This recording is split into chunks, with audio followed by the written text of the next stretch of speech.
ഇന്ന് സംസ്ഥാനം ആചരിക്കുന്നതിൻ്റെ ഭാഗമായിട്ട് ആ ദുഃഖാചരണത്തിൻ്റെ ഭാഗമാണ്. ഇപ്പോൾ കാലത്ത് എയർപോർട്ടിലെത്തി മോർട്ടൽ റിമൈൻസ് എല്ലാം സ്വീകരിക്കും. ബന്ധുക്കളെയൊക്കെ അവിടെ വെച്ച് കാണാൻ പറ്റുന്നവരെ കാണും. തൃശ്ശൂർ മണ്ഡലത്തിൽ വീട്ടിലും പോകണം. അത് കഴിഞ്ഞിട്ട് പിന്നെ ഇന്ന് വൈകുന്നേരം ക്ഷേത്ര ദർശനം മാത്രം.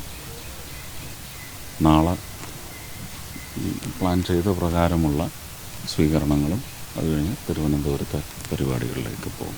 ഈ മരിച്ചവരുടെ കുടുംബത്തിന് എന്തെങ്കിലും ധനസഹായം എന്തെങ്കിലും? അല്ല, അതൊക്കെ കേന്ദ്ര സർക്കാർ തീരുമാനിക്കേണ്ടതല്ല. ഇപ്പോൾ കേരളത്തിലെ മാത്രമല്ലല്ലോ, മറ്റ് പ്രദേശങ്ങളിലെല്ലാം കണക്കിലെടുത്ത് തീർച്ചയായിട്ടും ഉണ്ടാവും. ഈ ഇത്രയും പ്രിക്കോഷൻ അങ്ങനെ എന്തെങ്കിലും പ്രശ്നം ഉണ്ടായിരുന്നു ഇത്തരം ആളുകൾ? അല്ല, അത് നമുക്ക് പറയാനുള്ള അവകാശമില്ല. അത് അവിടുത്തെ സർക്കാർ പറയണം.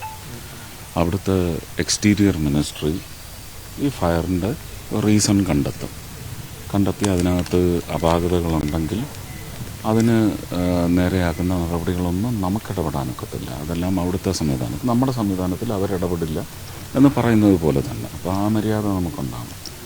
അവർ കണ്ടെത്താത്ത കാര്യങ്ങൾ നമ്മളിപ്പോൾ വിളിച്ച് പറയാൻ പാടില്ല. അവർ കണ്ടെത്തി നമ്മളെ അറിയിക്കട്ടെ. അതിനുശേഷം എന്താ അവരാവശ്യപ്പെടുന്ന നടപടികൾ, അതിനകത്ത് അന്യായം നോക്കി എപ്പോഴും ഇതിൻ്റെ ഒരു ക്ഷതം ഏൽക്കുന്നവരുടെ കൂടെ നമ്മളിപ്പോൾ നിൽക്കുക, അതാണ് വേണ്ടത്. ഞാൻ ഇന്നലെ പറഞ്ഞതുപോലെ വലിയൊരു സാമ്പത്തിക അവസ്ഥയ്ക്കൊരു വലിയ മാറ്റം കൊണ്ടുവന്ന സമൂഹമാണ് പ്രവാസ സമൂഹം. അപ്പോൾ ആ ഒരു വിചാരത്തിനായിരിക്കും മുൻതൂക്കം. തൃശ്ശൂർ ലോകസഭ മണ്ഡലത്തിൽപ്പെട്ട പാലയൂർ ഒരാളെ മരിച്ചിട്ടുണ്ടല്ലോ, അതിൻ്റെ അവിടെ പോകുന്നുണ്ട് ഞാൻ. ഈ അവിടെ പരിക്കേറ്റ് ഉള്ള മലയാളികളുടെ അവസ്ഥ ഏത് നിലയിലാണ്? എല്ലാം ഇവിടുന്ന് MOS പോയിട്ടുണ്ട്.